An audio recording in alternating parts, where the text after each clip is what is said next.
পায়ের মধ্যে থাকবে এবং দেশকে ডেভেলপমেন্ট করার জন্য এটাকে বাস্তবায়ন করবেন, দেশকে ডেভেলপমেন্ট করবেন।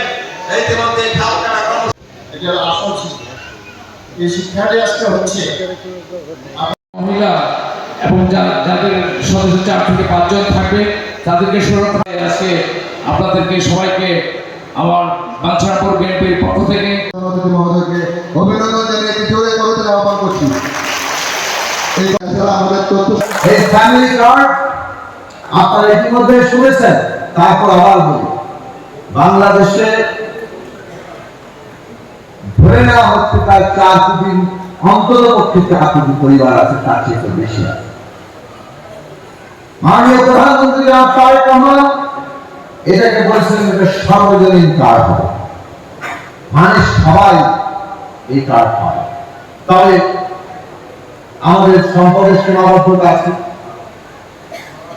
এই কাজ ধীরে ধীরে বাস্তবায়ন করার পথে যেতে হবে, পর্যায়ক্রমে যেতে হবে। সে কারণে পাইলট প্রজেক্ট শুরু হয়েছে এবং সবার আগে সবচেয়ে যাদের প্রয়োজন তাদের থেকে আমরা শুরু করছি।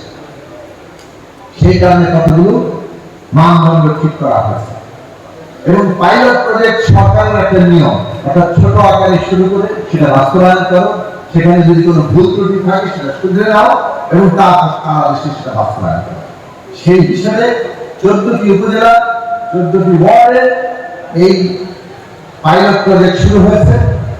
আজকে 37,000 পরিবার প্রধান, বিশেষ পরিবারের যিনি নারী প্রধান, তার মধ্যে ফ্যামিলি কার্ডটি তুলে দেওয়া হয়েছে। এটা প্রাথমিকভাবে আগামী এই 4টি বছরের মধ্যে 2 কোটি, অন্তত পক্ষে 2 কোটি পরিবার প্রধানের কাছে দেওয়া হবে এবং ধীরে ধীরে এটা সকলের জন্য মুক্ত করা হবে।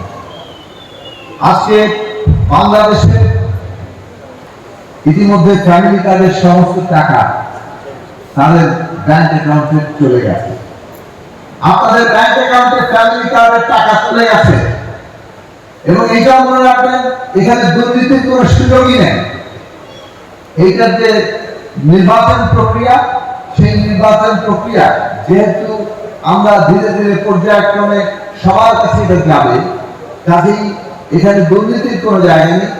এই জায়গায় নাম সিলেকশন হচ্ছে, তার কতগুলো মানদণ্ড আছে, তার ভিত্তিতে স্থানীয় এবং কেন্দ্রীয়ভাবে এটা ঠিক হচ্ছে এবং এটা কোনোভাবে দলীয়কৃত হবে না এবং এই সুবিধা টাকারও কোনো মাস্টারের মানুষ নেই, সরাসরি ব্যাংক অ্যাকাউন্টে G2P পদ্ধতিতে আপনার কাছে পৌঁছে যাবে। সরকার তার অঙ্গীকার শুরু করেছে এবং সরকারের যে সারা দেশটাকে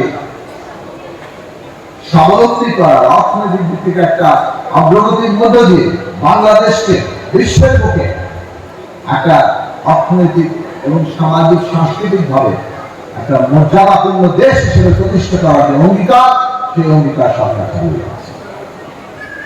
আমি আপনাদের আজকে সরকার সারা দেশব্যাপী যে পরিবর্তনের সূচনা করেছে, এই পরিবর্তনের সূচনাকে আমাদের এগিয়ে নিয়ে যেতে হবে। সেই জন্য জনগণের কাছে আমাদের পৌঁছাতে হবে। যারা বিভ্রান্তি ছড়াচ্ছে, যারা মিথ্যা ছড়াচ্ছে, তাদের ব্যাপারে সতর্ক থাকতে হবে। আপনারা সম্প্রতি দেখেছেন, এটা বলে শেষ করি, এই বাঞ্ছারামপুরের অভিজ্ঞতা থেকে, প্রত্যক্ষ অভিজ্ঞতা থেকে বলতে পারি, একটি ভোট এই বাঞ্ছারামপুরে কোনোভাবে জালিয়াতি হয় নাই। আমরা কাউকে করতে দিই নাই। এটা অত্যন্ত জোরের সাথে বলতে পারি। এমনকি আমাদের যারা প্রতিদ্বন্দ্বী প্রার্থী ছিলেন তারাও কিন্তু এই অভিযোগ করেন নাই, কারণ এটা একটা বাস্তব সত্য। কিন্তু আমরা দেখছি একটি দল একজন উপদেষ্টার কথাকে সম্পূর্ণ বিকৃত করে পুরো নির্বাচনকে তারা নানাভাবে কালিমালিপ্ত করতে চাইছে।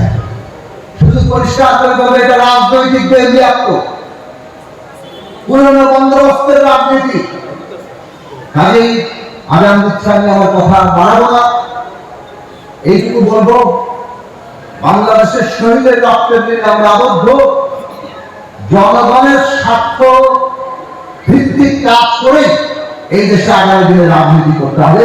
সেই রাজনীতি জনগণ সমর্থন করবেন। অপর রাজনীতি বাংলাদেশের মানুষ প্রত্যাখ্যান করেছে। আপনারা সবাই ভালো থাকবেন।